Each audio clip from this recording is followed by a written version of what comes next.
unë besoj që nuk qëndron kjo, duke ditur se me herët e kemi parë që zoti Kurti ka dërguar disa letra zyrtare Lidhjes Demokratike të Kosovës, duke kërkuar formimin e qeverisë, por që zoti Abdixhiku edhe para zgjedhjeve e ka thënë, edhe pas zgjedhjeve që nëse ne marrim votat e mjaftueshme nga qytetarët, sigurisht që nuk do të bëhemi pjesë të ndonjë koalicioni qeverisës.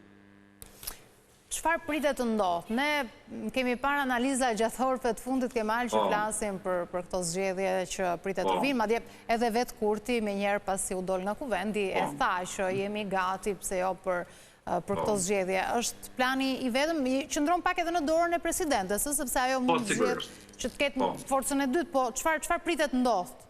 Tani, brenda 10 ditësh e ka për detyrë kushtetuese zonja presidente Vjosa Osmani që ta mandatoj dikë tjetër për partinë e dytë që i bie është Partia Demokratike e Kosovës. Duke qenë si ka 25 deputet, ajo e let hapur që ajo të jetë pjesë e kërkesës e presidentës nëse mund ta formoj ta formoj numrat me partitë tjera.